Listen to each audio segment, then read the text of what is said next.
ਸਤਿ ਸ਼੍ਰੀ ਅਕਾਲ ਜੀ। ਅੱਜ ਅਸੀਂ block 1 the unit 2 and market structure the part 2 ਕਰਾਂਗੇ। ਪਹਿਲਾਂ ਆਪਾਂ ਨੇ ਦੇਖਿਆ ਸੀਗਾ ਮਾਰਕੀਟ ਸਟਰਕਚਰਸ, ਜਿਹਦੇ ਵਿੱਚ ਆਪਾਂ ਨੇ ਮਾਰਕੀਟ ਫਾਰਮਸ ਦੇ ਬਾਰੇ ਪੜ੍ਹਿਆ ਸੀਗਾ। ਤਾਂ ਆਪਾਂ ਨੇ ਦੇਖਿਆ ਸੀਗਾ ਕਿ ਮਾਰਕੀਟ ਦੇ ਵਿੱਚ ਡਿਫਰੈਂਟ ਟਾਈਪਸ ਆਫ ਫਰਮਸ ਹੁੰਦੀਆਂ ਨੇ। ਉਹਨਾਂ ਦੇ ਵਿੱਚ ਆਪਾਂ ਨੇ ਪਰਫੈਕਟ ਕੰਪੀਟੀਸ਼ਨ ਐਂਡ ਮੋਨੋਪੋਲੀ, ਮੋਨੋਪੋਲਿਸਟਿਕ, ਓਲੀਗੋਪੋਲੀ, ਡਿਊਪੋਲੀ, ਇਹਦੇ ਫੀਚਰਸ ਸੀਗੇ ਜਿਹੜੇ ਕਿਤੇ ਸੀ ਦੇਖੇ ਸੀਗੇ ਕਿ ਇਹ ਫਰਮਸ ਕਿਹੜੀਆਂ ਹੁੰਦੀਆਂ ਨੇ। ਤਾਂ ਅੱਜ ਆਪਾਂ ਨੇ ਕੀ ਕਰਨਾ ਹੈ, price determination under perfect competition. ਕਿਉਂਕਿ ਹਰ ਇੱਕ ਜਿਹੜੀ ਫਰਮ ਹੈ, ਜਿਵੇਂ ਕਿ ਪਰਫੈਕਟ ਕੰਪੀਟੀਸ਼ਨ ਦੇ ਵਿੱਚ equilibrium price of industry and firm ਦੇ ਬਾਰੇ ਆਪਾਂ ਨੇ ਪੜ੍ਹਿਆ। ਐਂਡ ਉਸ ਤੋਂ ਬਾਅਦ ਆਪਾਂ ਨੇ ਮੋਨੋਪੋਲੀ ਦੇ ਵਿੱਚ ਪੜ੍ਹਨਾ ਹੈ ਕਿ ਇਕੁਇਲਿਬਰੀਅਮ ਦੀ ਪੋਜੀਸ਼ਨਸ ਕਦੋਂ ਹੋਏਗੀ ਐਂਡ ਫਰਮ ਤੇ ਇੰਡਸਟਰੀ ਇਕੁਇਲਿਬਰੀਅਮ ਦੇ ਵਿੱਚ ਕਦੋਂ ਹੋਏਗੀ, ਮੋਨੋਪੋਲਿਸਟਿਕ ਦੇ ਵਿੱਚ, ਓਲੀਗੋਪੋਲੀ ਦੇ ਵਿੱਚ। ਤੇ ਇਸੇ ਤਰ੍ਹਾਂ ਆਪਾਂ ਨੇ ਪਹਿਲਾਂ ਹੁਣ ਇਹ ਦੇਖਣਾ ਹੈ ਕਿ ਪਰਫੈਕਟ ਕੰਪੀਟੀਸ਼ਨ ਦੇ ਵਿੱਚ ਜਿਹੜਾ ਪ੍ਰਾਈਸ ਡਿਟਰਮੀਨੇਸ਼ਨ ਹੈ ਉਹ ਕਿੱਥੇ ਹੁੰਦਾ ਹੈ, ਕਿ ਜਿਹੜਾ ਪ੍ਰਾਈਸ ਹੈ ਉਹ ਪਰਫੈਕਟ ਕੰਪੀਟੀਸ਼ਨ ਦੇ ਵਿੱਚ ਕਦੋਂ ਕਿਵੇਂ ਫਿਕਸ ਹੋਏਗਾ, ਇਹਨੂੰ ਕੌਣ ਫਿਕਸ ਕਰੇਗਾ, ਤੇ ਇਕੁਇਲਿਬਰੀਅਮ ਦੀ ਪੋਜੀਸ਼ਨ ਕਿੱਥੇ ਹੁੰਦੀ ਆ, ਤੇ ਡਿਫਰੈਂਟ ਟਾਈਮ ਪੀਰੀਅਡਸ ਦੇ ਅਕੋਰਡਿੰਗ ਜਿਹੜਾ ਆਪਣਾ ਪ੍ਰਾਈਸ ਹੈ ਫਿਕਸ ਹੁੰਦਾ। ਡਿਫਰੈਂਟ ਟਾਈਪਸ ਆਫ ਪ੍ਰਾਈਸ ਨੇ ਜਿਹੜੇ ਆਪਾਂ ਅੱਜ ਦੇਖਾਂਗੇ।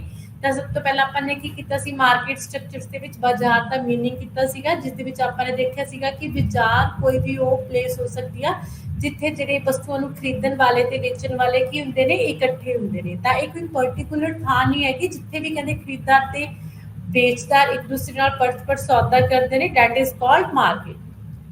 ਐਂਡ ਉਸ ਤੋਂ ਬਾਅਦ ਡੈਫੀਨੇਸ਼ਨ ਸੀਗੀ, ਬਾਜ਼ਾਰ ਇੱਕ ਉਹ ਸਥਾਨ ਹੈ ਜਿਸ ਦੇ ਦੁਆਰਾ ਵੇਚਦਾਰ ਅਤੇ ਖਰੀਦਦਾਰ ਇੱਕ ਦੂਸਰੇ ਦੇ ਸੰਪਰਕ ਵਿੱਚ ਰਹਿੰਦੇ ਨੇ, ਤੇ ਇਸ ਲਈ ਕੋਈ ਨਿਸ਼ਚਿਤ ਸਥਾਨ ਦਾ ਹੋਣਾ ਜ਼ਰੂਰੀ ਨਹੀਂ ਹੈ।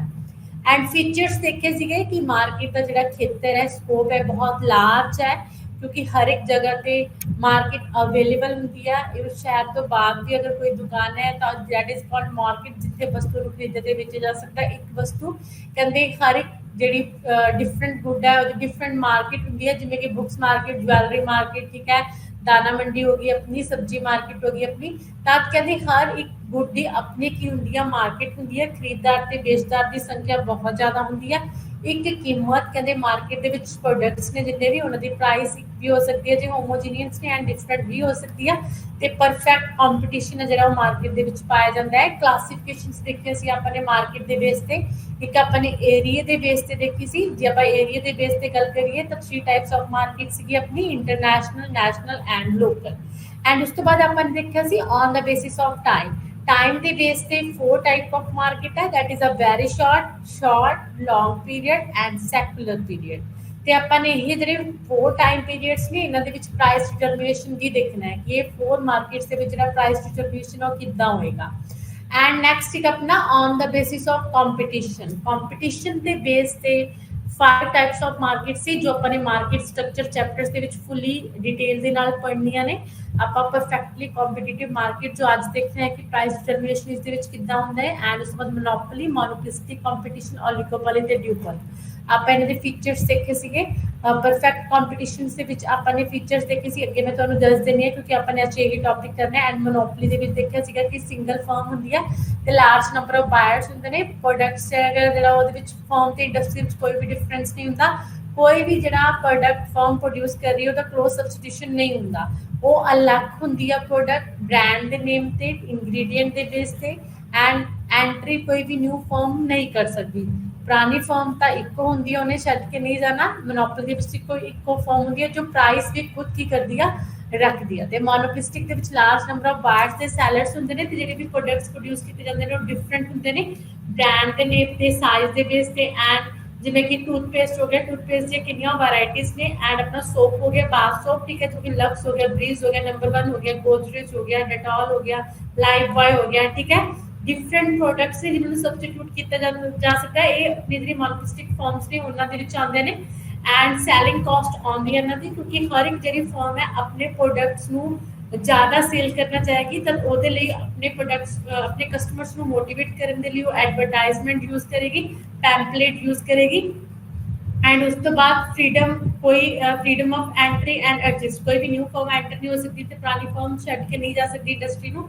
ਇੰਪਰਫੈਕਟ ਨੌਲੇਜ ਆ, ਕਹਿੰਦੇ ਪ੍ਰੋਪਰ ਨੌਲੇਜ ਨਹੀਂ ਹੁੰਦੀ ਹੈਗੀ ਕਸਟਮਰਸ ਨੂੰ ਕਿ ਕਿੰਨੇ ਟਾਈਪਸ ਦੇ ਜਿਹੜੇ ਪ੍ਰੋਡਕਟਸ ਨੇ ਮਾਰਕੀਟ ਦੇ ਵਿੱਚ ਅਵੇਲੇਬਲ ਨੇ ਤੇ ਉਹਨਾਂ ਦਾ ਪ੍ਰਾਈਸ ਕੀ ਹੈ।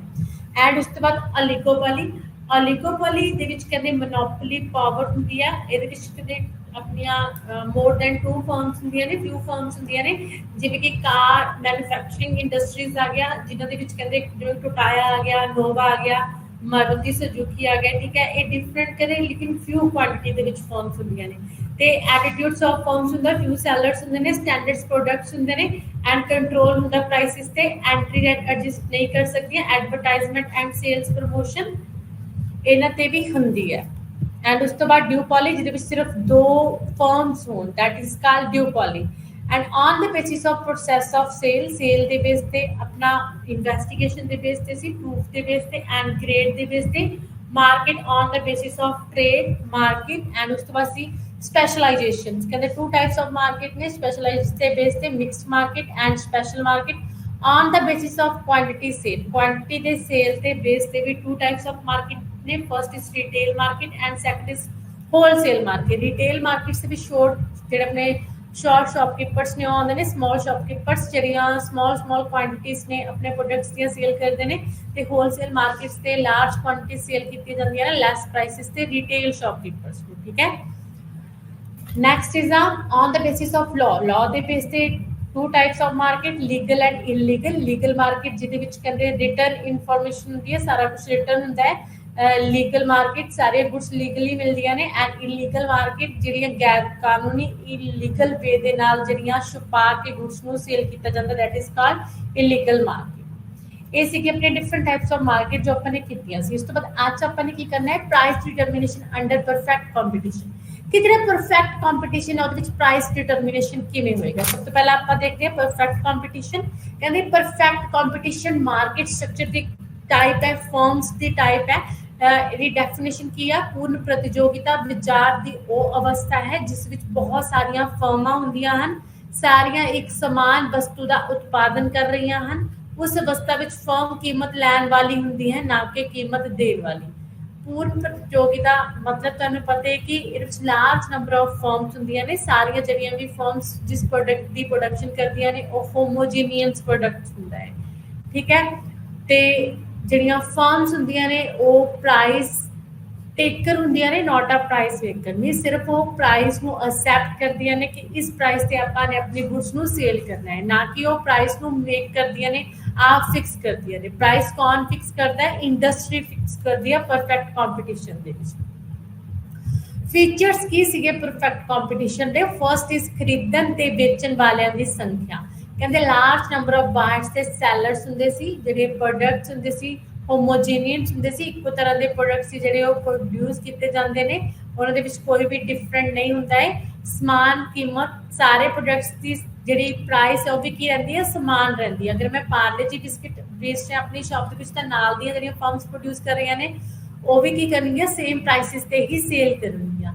ਐਂਡ ਪੂਰਨ ਗਿਆਨ ਜਿਹੜੇ ਆਪਣੇ ਕਸਟਮਰਸ ਹੁੰਦੇ ਨੇ ਉਹਨਾਂ ਨੂੰ ਪਰਫੈਕਟ ਨੌਲੇਜ ਹੁੰਦੀ ਹੈ, ਜਿਵੇਂ ਕਿ ਟਾਟਾ ਨਮਕ ਹੋ ਗਿਆ ਆਪਣਾ, ਜਾਂ ਫਿਰ ਆਪਣਾ ਡਾਲਡਾ ਘੀ ਹੋ ਗਿਆ। ਡਾਲਡਾ ਘੀ ਆਪਣੀ ਪੂਰੀ ਕੰਟਰੀ ਦੇ ਵਿੱਚ ਅਵੇਲੇਬਲ ਹੈ ਤੇ ਇਹਦਾ ਪ੍ਰਾਈਸ ਵੀ ਆਪਾਂ ਨੂੰ ਪਤਾ ਹੈ, ਠੀਕ ਹੈ। ਤੇ ਇਹ ਹੋਮੋਜੀਨੀਅਸ ਪ੍ਰੋਡਕਟ ਹੈ ਜੋ ਸਾਰੀ ਜਗ੍ਹਾ ਤੇ ਅਵੇਲੇਬਲ ਹੈ। ਫਰਮਾਂ ਦੁਆਰਾ ਪ੍ਰਵੇਸ਼ ਅਤੇ ਛੱਡਣ ਦੀ ਸੁਤੰਤਰਤਾ। ਕਹਿੰਦੇ ਨਿਊ ਫਰਮਸ ਐਂਟਰ ਵੀ ਕਰ ਸਕਦੀਆਂ ਨੇ ਤੇ ਪੁਰਾਣੀਆਂ ਫਰਮਸ ਮਾਰਕੀਟ ਨੂੰ ਛੱਡ ਕੇ ਵੀ ਜਾ ਸਕਦੀਆਂ ਨੇ। ਐਂਟਰ ਕਦੋਂ ਕਰਨੀ ਹੈ, ਜਦੋਂ ਸੁਪਰ ਨਾਰਮਲ ਪ੍ਰੋਫਿਟ ਹੋਏਗਾ, ਐਂਡ ਛੱਡ ਕੇ ਕਦੋਂ ਜਾਣਗੇ, ਜਦੋਂ ਲਾਸ ਹੋਏਗਾ। ਤਾਂ ਕੁਝ ਫਰਮਸ ਇੰਡਸਟਰੀ ਨੂੰ ਲੀਵ ਕਰ ਦਿੰਦੀਆਂ ਨੇ। ਪੂਰਨ ਗਤੀਸ਼ੀਲਤਾ, ਕਹਿੰਦੇ ਫਲੈਕਸੀਬਿਲਿਟੀ ਹੁੰਦੀ ਆ ਪਰਫੈਕਟਲੀ ਕੈਂਸਰ ਪ੍ਰੋਡਕਟ ਨੂੰ ਸੇਲ ਕਰਕੇ ਸਾਨੂੰ ਉਸ ਤੋਂ ਜੋ ਇਨਕਮ ਮਿਲੇਗੀ, ਜੋ ਪ੍ਰਾਈਸ ਮਿਲੇਗੀ, that is called marginal revenue. ਹੁਣ ਕਹਿੰਦੇ ਇੱਥੇ ਇੱਕ ਪ੍ਰੋਡਕਟ ਦੀ ਜਿਹੜੀ ਪ੍ਰਾਈਸ ਹੈ marginal revenue, average revenue equal to ਦੂਸਰੇ ਪ੍ਰੋਡਕਟ ਦੀ ਮਾਰਜਨਲ ਰੈਵਨਿਊ ਹੈ। ਜਦੋਂ ਆਪਾਂ ਇੱਕ ਪ੍ਰੋਡਕਟ ਨੂੰ ਐਕਸਟਰਾ ਸੇਲ ਕਰਾਂਗੇ ਤਾਂ ਇਹ ਦੋਨੇ ਕੀ ਹੋਣਗੇ, ਇਕੁਅਲ ਹੋਣਗੇ, ਕਿਉਂਕਿ ਜਿੰਨੇ ਮਰਜ਼ੀ ਪ੍ਰੋਡਕਟ ਸੇਲ ਕਰ ਲਓ ਸਭ ਦਾ ਪ੍ਰਾਈਸ ਸੇਮ ਰਹੇਗਾ ਇਨ ਅ ਪਰਫੈਕਟ ਕੰਪੀਟੀਸ਼ਨ। ਕਿਉਂਕਿ ਪ੍ਰਾਈਸ ਕੀ ਆ, ਕਾਂਸਟੈਂਟ ਹੈ। ਚਾਹੇ ਮੈਂ 10 ਕੁਆਂਟੀਟੀਜ਼ ਗੁड्स ਦੀਆਂ ਸੇਲ ਕਰਾਂ, ਚਾਹੇ 20, ਚਾਹੇ 30, ਚਾਹੇ 40, ਚਾਹੇ 50, ਇੱਕ ਪ੍ਰੋਡਕਟ ਦਾ ਪ੍ਰਾਈਸ ਕਿੰਨਾ ਹੈ, ਸੇਮ ਹੈ, 10 ਰੁਪੀਜ਼ ਹੀ ਹੈ। This is a average, this is a marginal revenue जो कि होएगा इक्वल होएगा, तब प्राइस भी इतने 10 ही होएगी।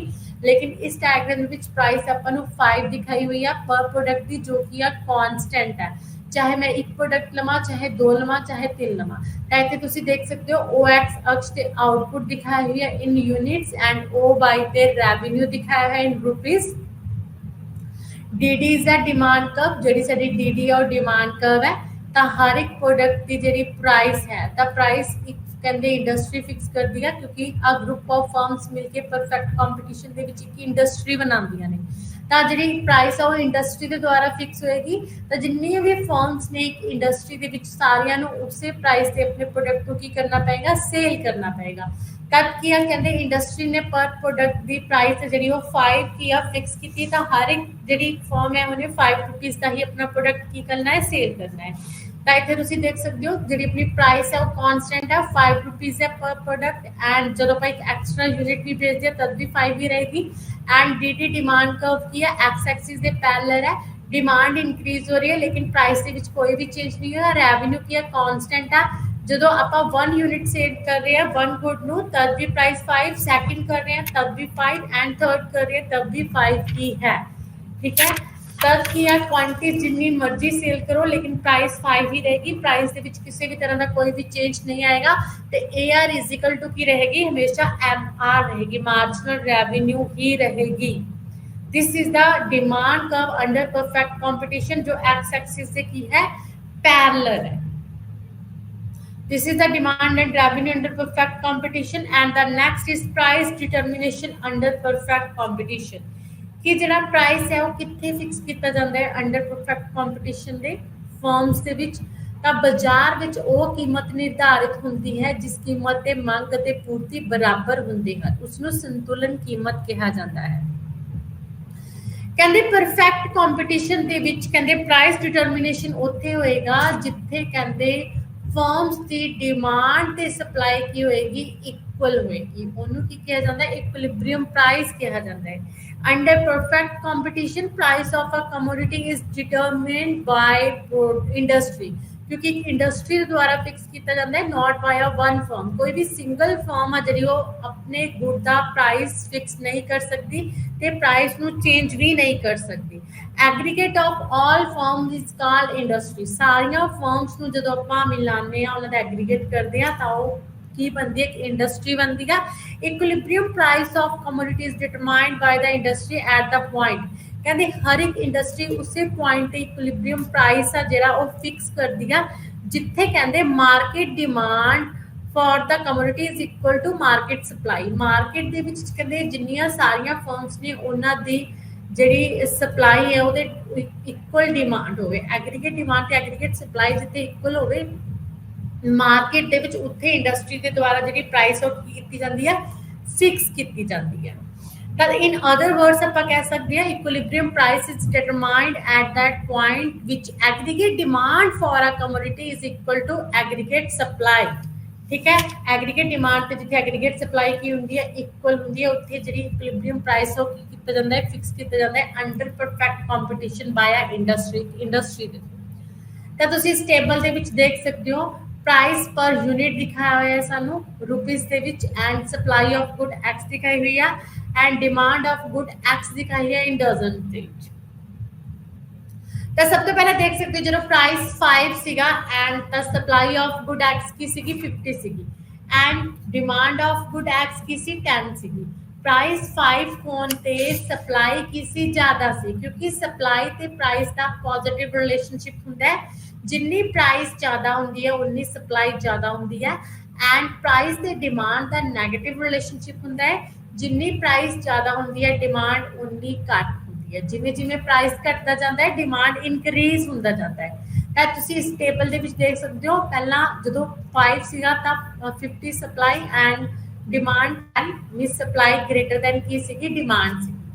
तब की हो गया डिमांड घट है सप्लाई ज्यादा है तब प्राइस कट जाएगी। प्राइस कट के 5 to 4 होगी तो अपनी उतना सप्लाई कट गई 50 to 40 लेकिन डिमांड की होगी इंक्रीज होगी क्योंकि प्राइस घटने के नाल डिमांड की हो जाती है इंक्रीज हो जाती है। डिमांड 10 to 20 इंक्रीज होगी लेकिन हजे भी सप्लाई ग्रेटर दैन डिमांड है तो मार्केट के अपने आप प्राइस 4 कट जाएगी 4 to 3 हो जाएगी।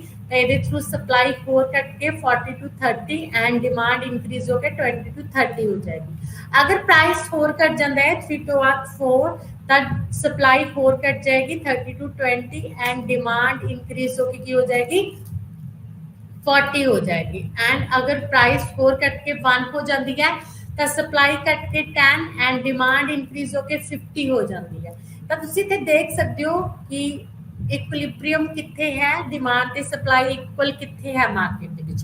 कहंदे सप्लाई ऑफ गुड एक्स जिथे 30 है उत्थे डिमांड ऑफ गुड एक्स भी कितनी है 30 ही है। इत्थे मार्केट दे विच की है इक्विलिब्रियम है। ਤਾਂ ਫਿਰ इंडस्ट्री के द्वारा इत्थे की होएगा इक्विलिब्रियम प्राइस कितना फिक्स होएगा 3 फिक्स होएगा इंडस्ट्री के द्वारा, क्योंकि इत्थे सारियां फर्म्स की जिहड़ी डिमांड है एक्स गुड दी ते सप्लाई है दोने की ने इक्वल है। तो मार्केट दे विच कहंदे 3 इक्विलिब्रियम प्राइस इंडस्ट्री के द्वारा फिक्स होएगा जिथे डिमांड एंड सप्लाई मार्केट दे विच की है इक्वल है। तो 3 इज द इक्विलिब्रियम प्राइस, ठीक है। एंड उस तो बाद तुसी देख सकते हो इस डायग्राम दे विच equilibrium price and equilibrium quantity जो इंडस्ट्री के द्वारा फिक्स की गई है। तो ओ एक्स अक्ष ते क्वांटिटीज लिखी हुई है गुड्स की एंड ओ वाई के प्राइस लिखा हुआ है। जी एस एस है this is a supply curve and D D is a demand curve. Supply curve positive है क्योंकि पॉजिटिव रिलेशनशिप दिखा रही है between the price and quantity. जिवें जिवें प्राइस इंक्रीज होता है क्वांटिटी अपनी इंक्रीज होती है, सप्लाई इंक्रीज होती है। एंड जी डिमांड है इन नेगेटिव रिलेशनशिप दिखा रही है between the price and quantity. जिवें जिवें प्राइस डिक्रीज होएगा ओमे ओमे गुड्स की डिमांड की होएगी इंक्रीज होएगी। ते इत्थे की आ and E is a equilibrium point जिथे की आ गुड्स की डिमांड ते सप्लाई की इक्वल है कितनी है 30 है।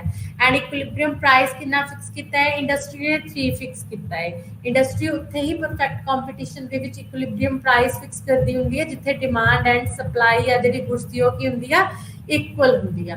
तो अगर आप उस तो उपर गल करिए जिथे प्राइस 3 तो उपर 4 एंड 5 है जो प्राइस तक किया अपनी जी सप्लाई है ग्रेटर देन की है डिमांड है। डिमांड घट है सप्लाई ज्यादा है। जो प्राइस 5 सीगा तो तुम देख सकते हो कितनी जी है अपनी डिमांड सप्लाई ज्यादा है ए बी सप्लाई ज्यादा है डिमांड के नालों 10 तक की है ए पी अपना this is a surplus.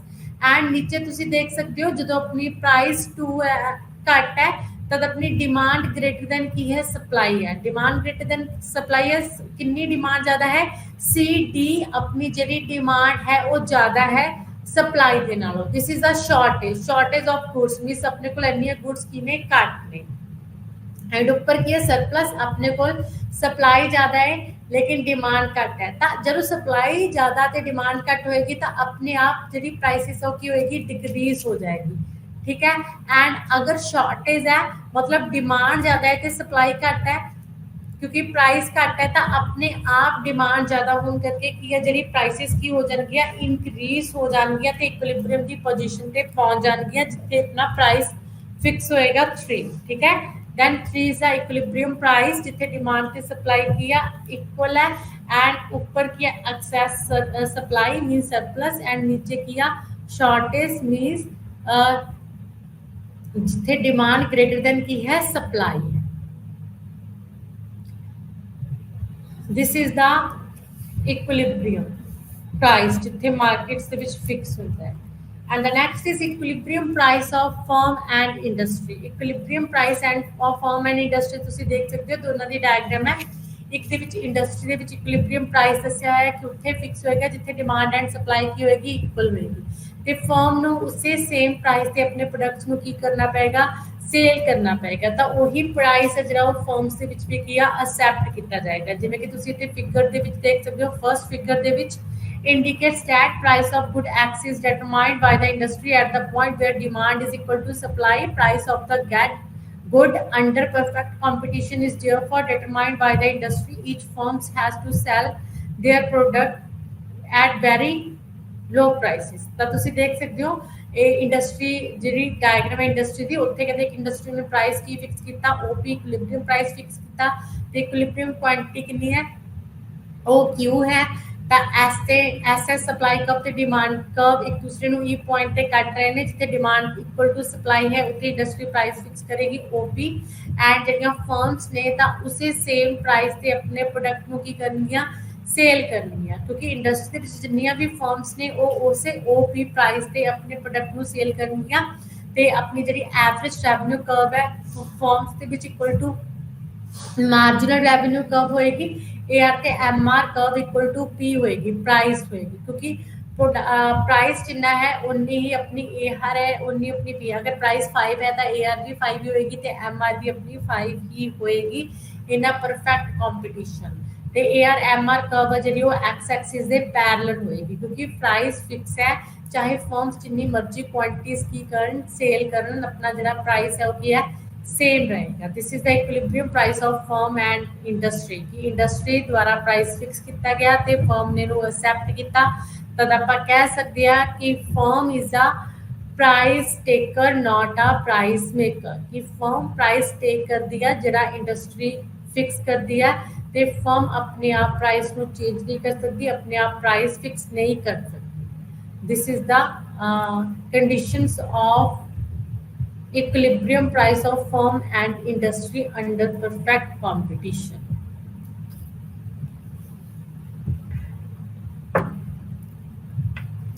And the next is change in equilibrium. ਕਹਿੰਦੇ ਜਿਹੜੇ ਇਕੁਇਲਿਬਰੀਅਮ ਪ੍ਰਾਈਸ ਹੁੰਦਾ ਜਿੱਥੇ ਡਿਮਾਂਡ ਐਂਡ ਸਪਲਾਈ ਇਕੁਅਲ ਹੁੰਦੀ ਆ ਉੱਥੇ ਫਿਕਸ ਹੁੰਦਾ ਹੈ, ਉੱਥੇ ਆਪਾਂ ਪ੍ਰਾਈਸ ਤੇ ਆਊਟਪੁੱਟ ਫਿਕਸ ਕਰ ਦਿੰਦੇ ਆ। ਬਟ ਕਹਿੰਦੇ ਇਕੁਇਲਿਬਰੀਅਮ ਦੀ ਪੋਜੀਸ਼ਨ ਚੇਂਜ ਵੀ ਹੁੰਦੀ ਆ, ਜਿਹੜਾ ਇਕੁਇਲਿਬਰੀਅਮ ਪ੍ਰਾਈਸ ਹੈ ਉਹ ਵੀ ਚੇਂਜ ਹੁੰਦਾ ਹੈ। ਤਾਂ ਇਕੁਇਲਿਬਰੀਅਮ ਦੀ ਪੋਜੀਸ਼ਨ ਚੇਂਜ ਕਿਵੇਂ ਹੁੰਦੀ ਹੈ, ਕਹਿੰਦੇ effect of change in demand and supply on equilibrium price and equilibrium quantity. ਕਹਿੰਦੇ ਜਦੋਂ ਡਿਮਾਂਡ ਤੇ ਸਪਲਾਈ ਦੇ ਵਿੱਚ ਇਨਕਰੀਜ਼ ਐਂਡ ਡਿਕਰੀਜ਼ ਹੁੰਦਾ ਤਾਂ ਜਿਹੜਾ ਸਾਡਾ ਇਕੁਇਲਿਬਰੀਅਮ ਪ੍ਰਾਈਸ ਤੇ ਇਕੁਇਲਿਬਰੀਅਮ ਕੁਆਂਟੀਟੀ ਆ ਉਹਦੇ ਵਿੱਚ ਚੇਂਜ ਆਉਂਦਾ ਹੈ।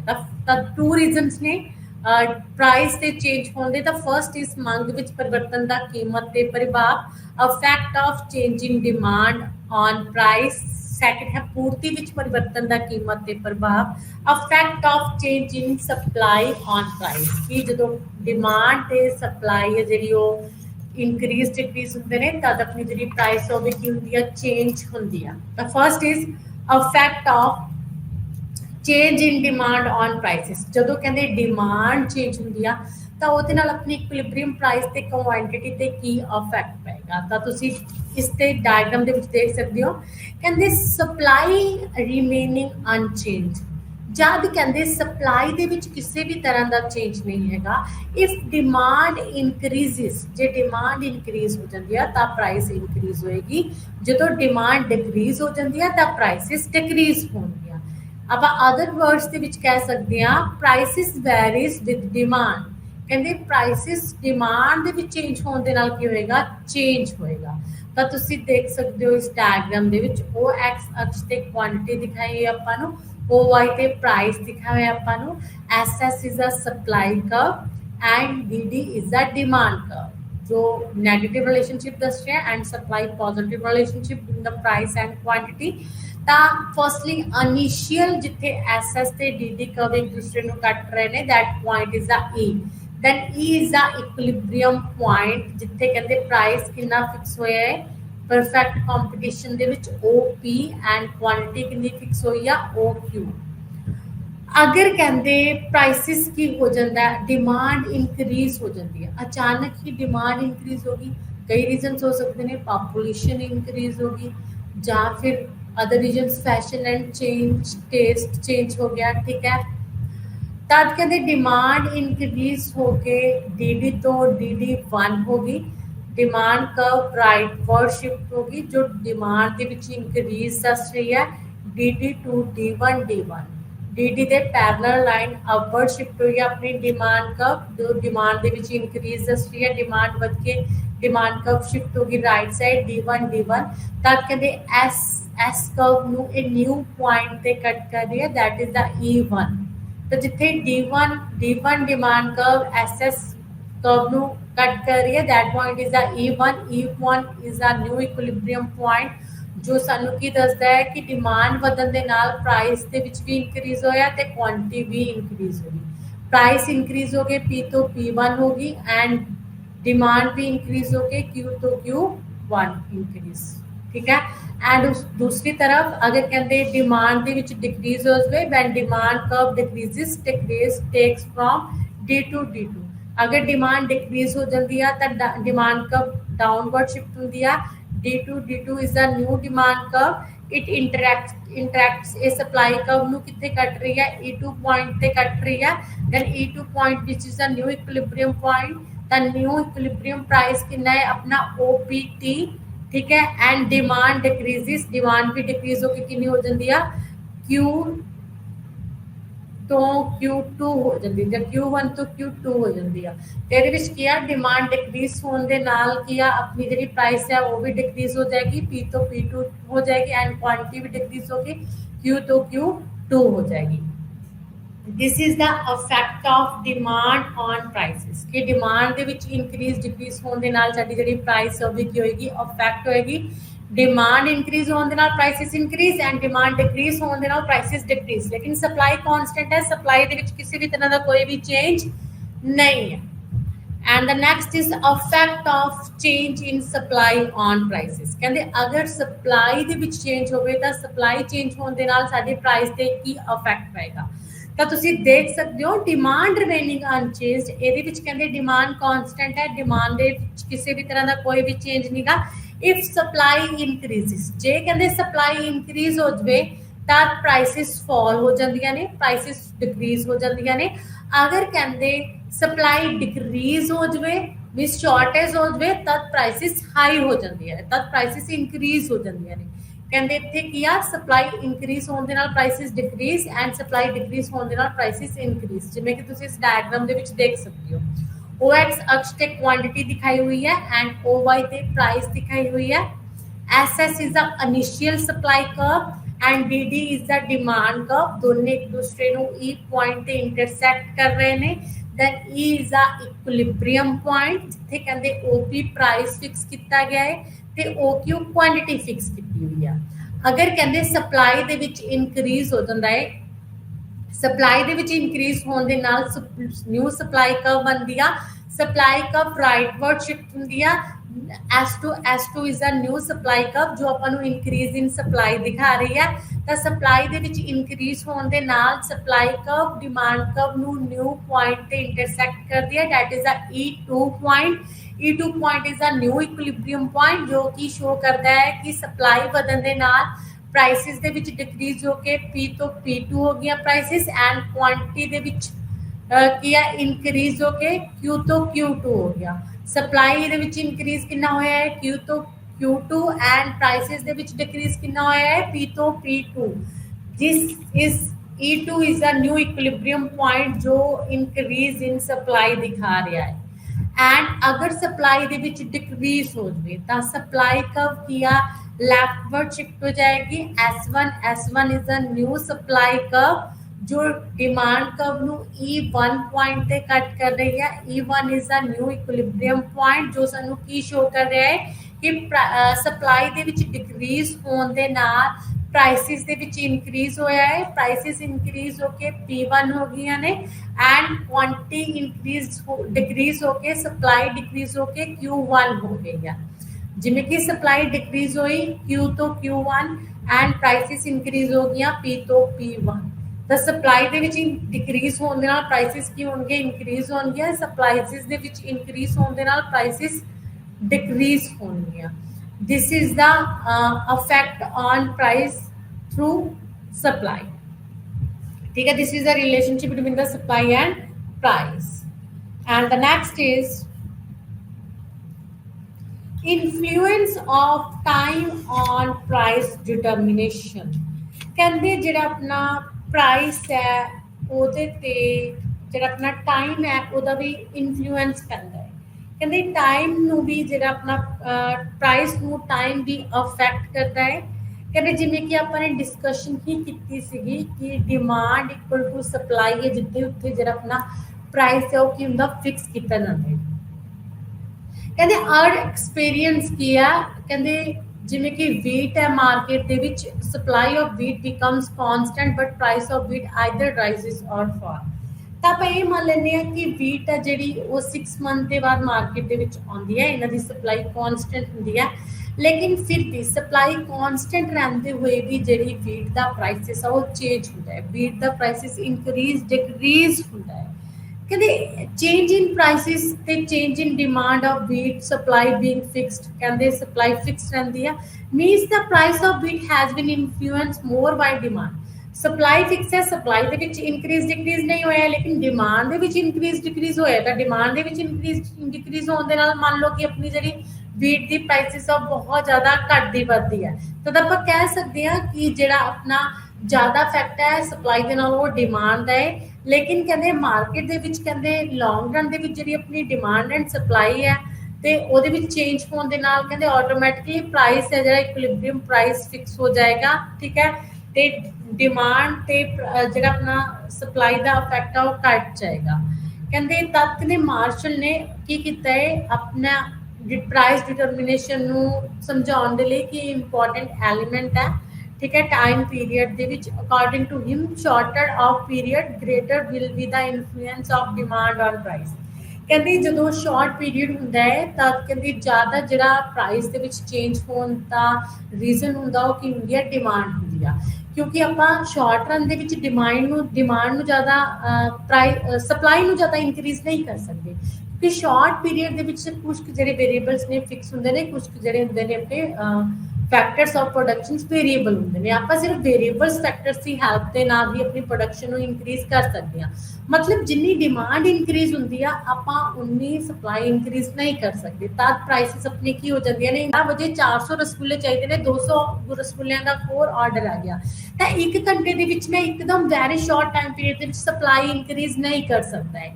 ਤਦ ਕਹਿੰਦੇ ਕੀ ਹੁੰਦਾ, ਉਹ ਟਾਈਮ ਦੇ ਵਿੱਚ ਜਿਹੜਾ ਪ੍ਰਾਈਸ ਫਿਕਸ ਹੁੰਦਾ that is a market price. ਉਸੇ ਸਟਾਕ ਨੂੰ ਦੇਖਦੇ ਹੋਏ ਜਿਹੜਾ ਪ੍ਰਾਈਸ ਉਹ ਫਿਕਸ ਹੋਏਗਾ।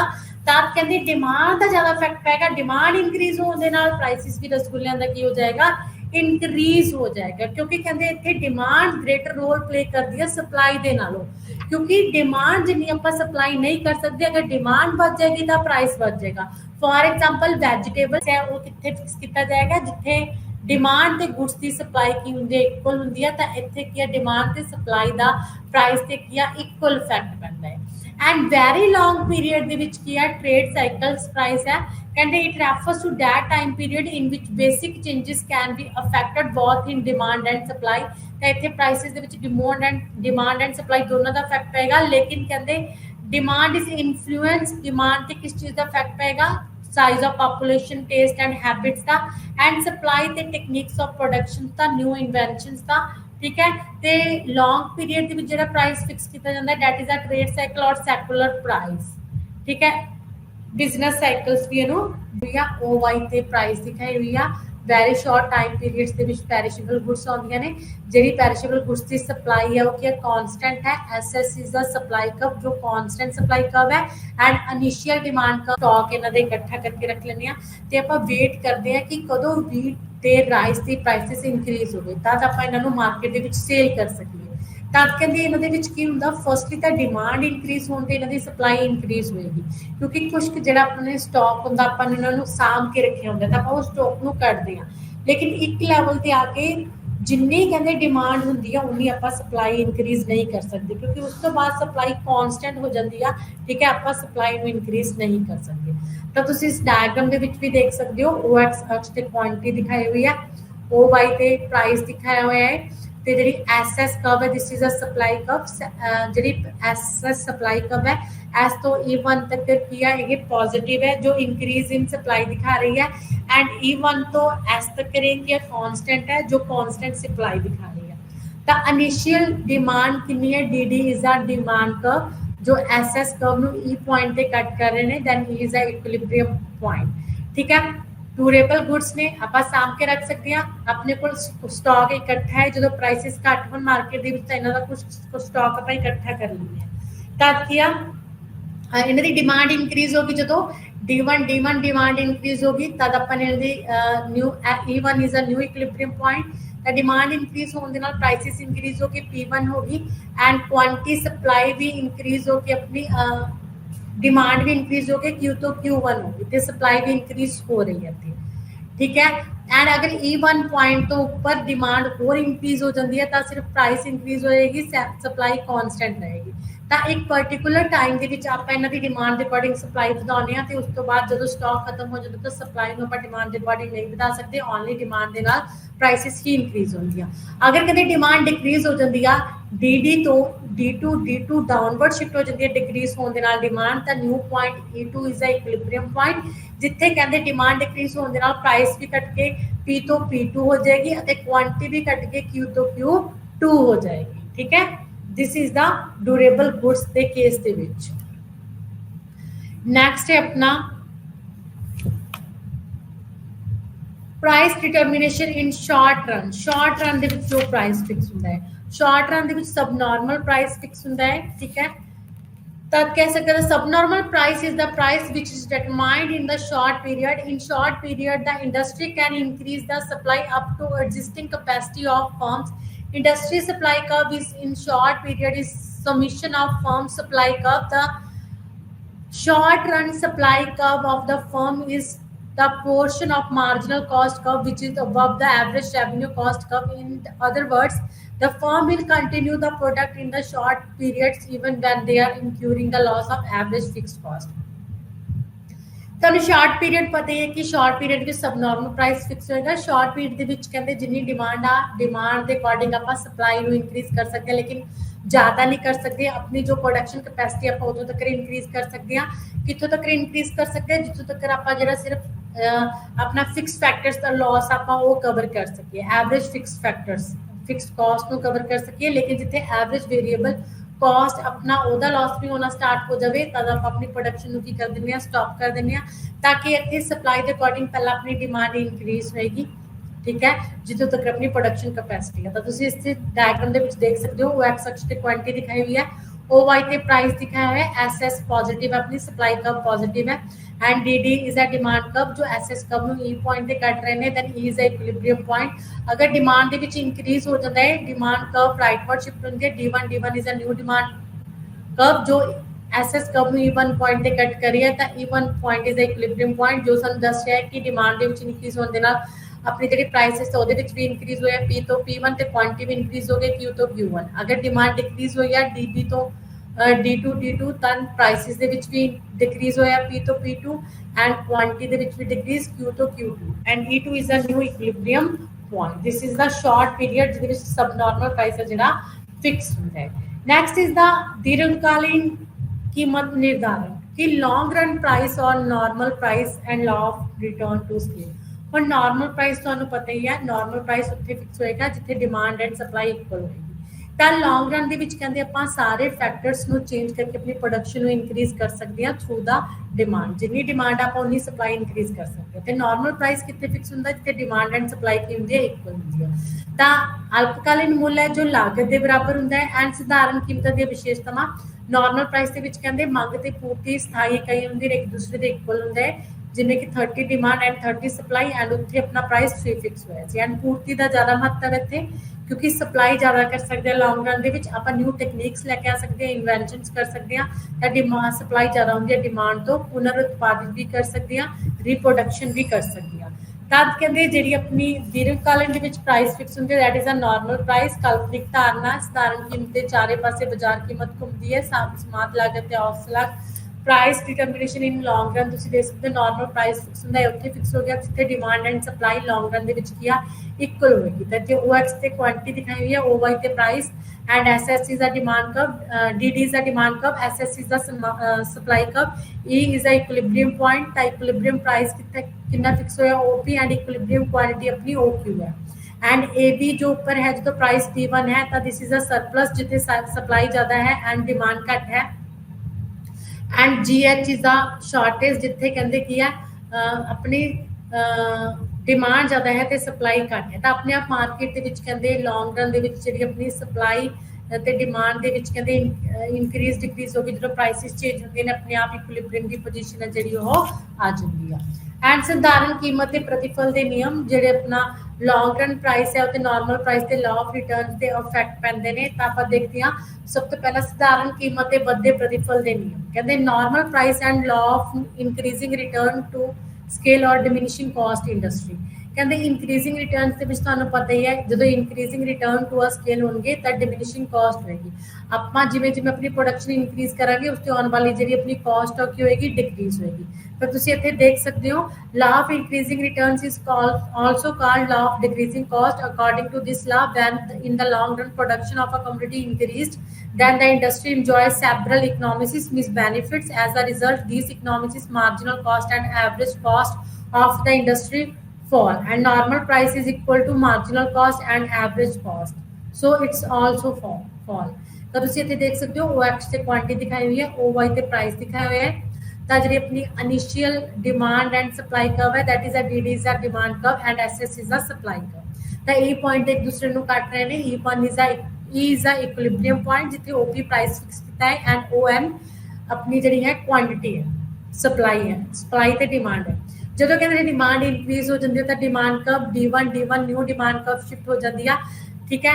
ਤਾਂ ਡਿਮਾਂਡ ਇਨਕਰੀਜ਼ ਹੋਣ ਦੇ ਨਾਲ ਕੀ ਆ E1 is a new equilibrium point ਜੋ ਸਾਨੂੰ ਕੀ ਸ਼ੋ ਕਰ ਰਿਹਾ ਹੈ ਜਿਹੜੀ ਆਪਣੀ ਸਪਲਾਈ ਹੈ ਉਹ ਵੀ ਇਨਕਰੀਜ਼ ਹੋਗੀ ਤਾਂ ਆਪਣੀ ਡਿਮਾਂਡ ਇਨਕਰੀਜ਼ ਹੋਣ ਦੇ ਨਾਲ ਪ੍ਰਾਈਸਿਸ ਆਪਣੀ ਘਟ ਜਾਏਗੀ P ਤੋਂ P1, ਲੇਕਿਨ ਜਿਹੜੀ ਆਪਣੀ ਕੁਆਂਟੀਟੀ ਹੈ ਸਪਲਾਈ ਹੈ ਉਹ ਵੀ ਇਨਕਰੀਜ਼ ਹੋ ਕੇ ਕਿੰਨੀ ਹੋ ਜਾਏਗੀ ON ਤੋਂ OM ਹੋ ਜਾਏਗੀ। ਤਾਂ ਇੱਥੇ ਤੁਸੀਂ ਦੇਖ ਸਕਦੇ ਹੋ ਇਨਕਰੀਜ਼ਿੰਗ ਰਿਟਰਨਸ ਨੇ NM ਕੁਆਂਟੀਟੀ ਜ਼ਿਆਦਾ ਇਨਕਰੀਜ਼ ਹੋਈ ਆ, ਠੀਕ ਹੈ, ਐਂਡ ਪ੍ਰਾਈਸ ਘਟੀ ਆ P ਤੋਂ V1। Price is also a cost, ਠੀਕ ਹੈ, ਤਾਂ ਕਹਿ ਸਕਦੇ ਆਪਾਂ ਕਿ ਸਪਲਾਈ ਦੇ ਵਿੱਚ ਇਨਕਰੀਜ਼ ਐਂਡ ਕਾਸਟ ਆਪਣੀ ਕੀ ਹੋਈ ਹੈ ਡਿਕਰੀਜ਼ ਹੋਈ ਆ P ਤੋਂ P1 ਹੋਈ ਹੈ।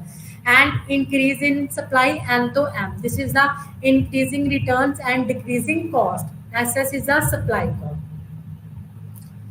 ਉਸ ਤੋਂ ਬਾਅਦ ਨੈਕਸਟ ਇਜ਼ ਦਾ ਡਿਮਿਨਿਸ਼ਿੰਗ ਰਿਟਰਨਸ, ਜਿਹਦੇ ਵਿੱਚ ਆਪਾਂ ਕੀ ਬੋਲ ਸਕਦੇ ਹਾਂ ਡਿਮਿਨਿਸ਼ਿੰਗ ਰਿਟਰਨਸ ਐਂਡ ਇਹਨੂੰ ਇਨਕਰੀਜ਼ਿੰਗ ਕਾਸਟ ਇੰਡਸਟਰੀ ਵੀ ਬੋਲਿਆ ਜਾਂਦਾ ਹੈ। law of diminishing returns is also called law of increasing cost। According to this law, when industry increases production it suffers many diseconomies। ਕਹਿੰਦੇ ਕਈ ਇਹਨਾਂ ਨੂੰ ਘਾਟੇ ਹੋ ਜਾਂਦੇ ਨੇ, ਲਾਸਿਸ ਹੋ ਜਾਂਦੇ ਨੇ, ਜਿਹਦੇ ਕਰਕੇ ਇਹਨਾਂ ਦੀ ਜਿਹੜੀ ਕਾਸਟ ਹੈ ਉਹ ਇਨਕਰੀਜ਼ ਹੋਣ ਲੱਗਦੀ ਹੈ, ਜਿਹਦੇ ਕਰਕੇ ਪ੍ਰਾਈਸਿਸ ਦੇ ਵਿੱਚ ਵੀ ਕੀ ਹੁੰਦਾ ਹੈ ਇਨਕਰੀਜ਼ ਹੁੰਦਾ ਹੈ, ਤੇ ਮਾਰਜਨਲ ਕਾਸਟ ਤੇ ਰੈਵਨਿਊ ਕਾਸਟ ਵੀ ਕੀ ਹੁੰਦੀ ਹੈ ਇਨਕਰੀਜ਼ ਹੁੰਦੀ ਹੈ। ਜਿਵੇਂ ਕਿ ਤੁਸੀਂ ਇਸ ਡਾਇਗਰਾਮ ਦੇ ਵਿੱਚ ਦੇਖ ਸਕਦੇ ਹੋ ਕਿ ਆਪਣੀ ਪ੍ਰੋਡਕਸ਼ਨ ਵਧਣ ਦੇ ਨਾਲ ਨਾਲ ਕਾਸਟ ਵੀ ਕੀ ਹੋਏਗੀ ਇਨਕਰੀਜ਼ ਹੋਏਗੀ। ਤਾਂ ਕਾਸਟ ਆਪਾਂ ਪ੍ਰਾਈਸਿਸ ਦੇ ਥਰੂ ਕੱਢਾਂਗੇ, ਪ੍ਰਾਈਸਿਸ ਵੀ ਇਨਕਰੀਜ਼ ਹੋਏਗੀ, prices is also a cost. then ਤੁਸੀਂ ਦੇਖ ਸਕਦੇ ਹੋ SS is a supply curve, DD is a demand curve। ਤਾਂ E point ਤੇ ਕੱਟ ਕਰ ਰਹੇ ਨੇ ਤਾਂ E is a equilibrium point ਜਿੱਥੇ OP ਪ੍ਰਾਈਸ ਫਿਕਸ ਹੋਇਆ ਐਂਡ O की ਕੁਆਂਟੀਟੀ ਫਿਕਸ ਹੋਈ ਹੈ, ਤੇ ਆਪਣੀ ਡਿਮਾਂਡ ਇਨਕਰੀਜ਼ ਹੋ ਕੇ DD ਤੋਂ D1 ਹੋਗੀ, ਜਿਹਦੇ ਨਾਲ ਆਪਣੀ ਕੀ ਹੋਗੀ ਡਿਮਾਂਡ ਇਨਕਰੀਜ਼ ਹੋਣ ਦੇ ਨਾਲ ਡਿਮਾਂਡ ਕਰਵ ਰਾਈਟਵਰਡ ਸ਼ਿਫਟ ਹੋਗੀ, ਤਾਂ ਪ੍ਰਾਈਸ ਦੇ ਵਿੱਚ ਵੀ ਇਨਕਰੀਜ਼ ਹੋ ਗਿਆ P ਤੋਂ P1 ਮੀਨਸ ਕਾਸਟ ਵੀ ਇਨਕਰੀਜ਼ ਹੋਗੀ ਤੇ ਇਧਰ ਕੁਆਂਟੀਟੀ ਵੀ ਇਨਕਰੀਜ਼ ਹੋਈ ਹੈ Q ਤੋਂ Q1, ठीक है। मतलब जिन्नी क्वांटिटी इंक्रीज की है Q तो Q1 ओदी कॉस्ट भी इंक्रीज हो रही। This is the diminishing returns and increasing cost.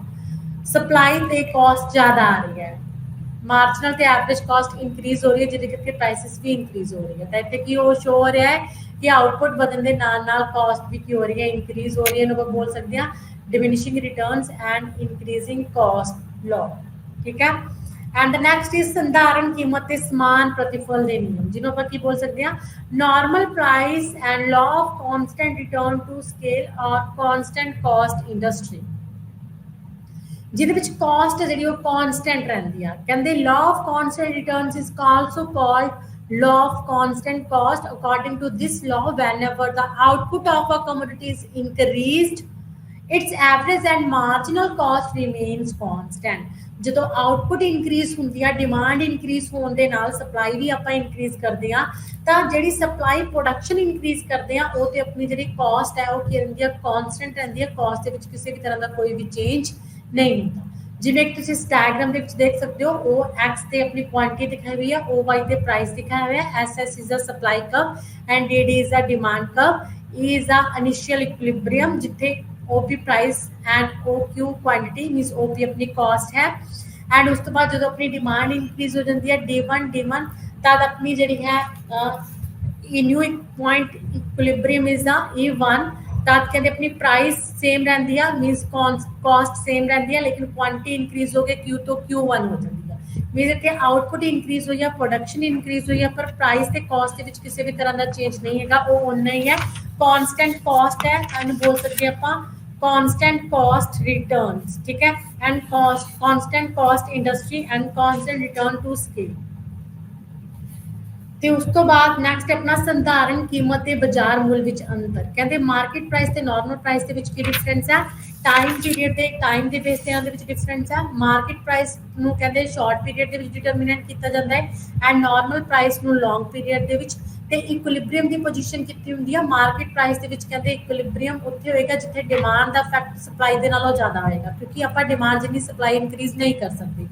ਕਹਿੰਦੇ ਕਿਉਂਕਿ ਜਿਹੜੀ ਆਪਣੀ ਡਿਮਾਂਡ ਹੈ ਸ਼ਾਰਟ ਪੀਰੀਅਡ ਦੇ ਵਿੱਚ ਇਹ ਮੌਨਸੂਨ ਤੇ ਡਿਪੈਂਡ ਕਰਦੀ ਹੈ ਐਂਡ ਜਿਹੜਾ ਲੌਂਗ ਪੀਰੀਅਡ ਟੈਂਪਰੇਚਰ ਤੇ ਡਿਪੈਂਡ ਕਰਦੀ ਆ। ਤੇ ਜਿਹੜਾ ਆਪਣਾ ਲੌਂਗ ਪੀਰੀਅਡ ਹੈ ਉਹਦੇ ਵਿੱਚ ਕਹਿੰਦੇ ਜਿਹੜੀ ਆਪਣੀ ਡਿਮਾਂਡ ਹੈ, ਡਿਮਾਂਡ ਦੇ ਅਕੋਰਡਿੰਗ ਆਪਾਂ ਸਪਲਾਈ ਨੂੰ ਵਧਾ ਸਕਦੇ ਹਾਂ, ਕਿਉਂਕਿ ਇਹਦੇ ਵਿੱਚ ਪਰਮਾਨੈਂਟ ਇਕੁਇਲਿਬਰੀਅਮ ਹੁੰਦਾ, ਡਿਮਾਂਡ ਇਕੁਅਲ ਟੂ ਸਪਲਾਈ ਹੁੰਦੀ ਹੈ।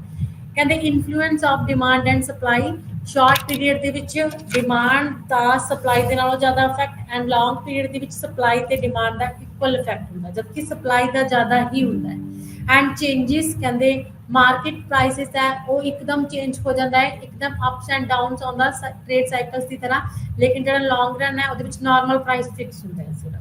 and real and probable price, market price is the price actual prevail in the market any given period of time, ਕਿਸੇ ਵੀ ਟਾਈਮ ਲੇਕਿਨ ਨਾਰਮਲ ਪ੍ਰਾਈਸ ਹੈ ਜਿਹੜਾ ਲੌਂਗ ਰਨ ਦੇ ਵਿੱਚ ਕੀ ਹੁੰਦਾ ਫਿਕਸ ਹੁੰਦਾ। ਕਾਈਂਡਸ ਆਫ ਗੁੱਡਸ ਕਹਿੰਦੇ ਸ਼ਾਰਟ ਰਨ ਦੇ ਵਿੱਚ ਮੋਸਟਲੀ ਕਹਿੰਦੇ ਜਿਹੜੀਆਂ ਆਪਣੀਆਂ ਪੋਰਟਰੇਟਸ ਹੋ ਗਏ, ਗ੍ਰੇਟ ਆਰਟਿਸਟ ਹੋ ਗਏ, ਰੀਪਰੋਡਿਊਸੇਬਲ ਪ੍ਰੋਡਕਟਸ ਹੋ ਗਏ, ਉਸ ਤਰ੍ਹਾਂ ਦੇ ਪ੍ਰੋਡਕਟਸ ਹੁੰਦੇ ਨੇ ਐਂਡ ਲੌਂਗ ਰਨ ਦੇ ਵਿੱਚ ਕਹਿੰਦੇ ਜਿਹੜੀਆਂ ਡਿਊਰੇਬਲ ਗੁੱਡਸ ਹੁੰਦੀਆਂ ਨੇ ਉਹਨਾਂ ਨੂੰ ਪ੍ਰੋਡਿਊਸ ਕੀਤਾ ਜਾਂਦਾ ਹੈ ਪ੍ਰੋਫਿਸ਼ਨਲ ਪ੍ਰਾਈਸ। ਐਂਡ ਉਸ ਤੋਂ ਬਾਅਦ ਫੋਰਸਿਸ ਕਹਿੰਦੇ ਮਾਰਕੀਟ ਪ੍ਰਾਈਸਿਸ ਨੂੰ ਹੋਰ ਟੈਂਪਰੇਰੀ ਫੋਰਸਿਸ ਨੇ ਜਿਹੜੀਆਂ ਉਹ ਇਫੈਕਟ ਕਰਦੀਆਂ ਨੇ ਐਂਡ ਜਿਹੜੀਆਂ ਪਰਮਾਨੈਂਟ ਫੋਰਸਿਸ ਨੇ ਉਹ ਲੌਂਗ ਪੀਰੀਅਡ ਦੇ ਵਿੱਚ ਡਿਮਾਂਡ ਐਂਡ ਸਪਲਾਈ ਨੂੰ ਕੀ ਕਰਦੀਆਂ ਨੇ ਅਫੈਕਟ ਕਰਦੀਆਂ ਨੇ। ਪ੍ਰੋਫਿਟ ਐਂਡ ਲਾਸ ਕਹਿੰਦੇ ਮੋਸਟਲੀ ਜਿਹੜਾ ਮਾਰਕੀਟ ਪ੍ਰਾਈਸਿਸ ਹੈ ਉਹਦੇ ਵਿੱਚ ਲਾਸ ਵੀ ਹੋ ਸਕਦਾ ਹੈ, ਪ੍ਰੋਫਿਟ ਵੀ ਹੋ ਸਕਦਾ ਹੈ, ਲੇਕਿਨ ਜਿਹੜਾ ਲੌਂਗ ਰਨ ਹੈ ਉਹਦੇ ਵਿੱਚ ਸਿਰਫ ਨਾਰਮਲ ਪ੍ਰਾਈਸ ਹੀ ਮਤਲਬ ਨਾਰਮਲ ਪ੍ਰੋਫਿਟ ਹੀ ਹੋਏਗਾ। ਇਹ ਸੀ ਆਪਣਾ ਅੱਜ ਦਾ ਟੌਪਿਕ, ਇੱਥੇ ਆਪਣਾ ਟੌਪਿਕ ਖਤਮ ਹੁੰਦਾ ਹੈ। ਅੱਜ ਆਪਾਂ ਨੇ ਪ੍ਰਾਈਸ ਡਿਟਰਮੀਨੇਸ਼ਨ ਦੇ ਬਾਰੇ ਪੜ੍ਹਿਆ ਹੈ ਐਂਡ ਕਿੱਥੇ ਇਕੁਇਲਿਬਰੀਅਮ ਪ੍ਰਾਈਸ ਪਰਫੈਕਟ ਕੰਪੀਟੀਸ਼ਨ ਦੇ ਵਿੱਚ ਫਿਕਸ ਹੋਏਗਾ ਤੇ ਟਾਈਮ ਐਲੀਮੈਂਟ ਦੇ ਵਿੱਚ 4 time period, very short time period, short period and long period ਤੇ ਵੈਰੀ ਲੌਂਗ ਪੀਰੀਅਡ, ਸੈਕੂਲਰ ਜਿਹਨੂੰ ਟ੍ਰੇਡ ਸਾਈਕਲ ਪੀਰੀਅਡ ਵੀ ਬੋਲਦੇ ਆ। ਅੱਜ ਤੇ ਆਪਣਾ ਟੌਪਿਕ ਇੱਥੇ ਖਤਮ ਹੁੰਦਾ ਹੈ। ਧੰਨਵਾਦ।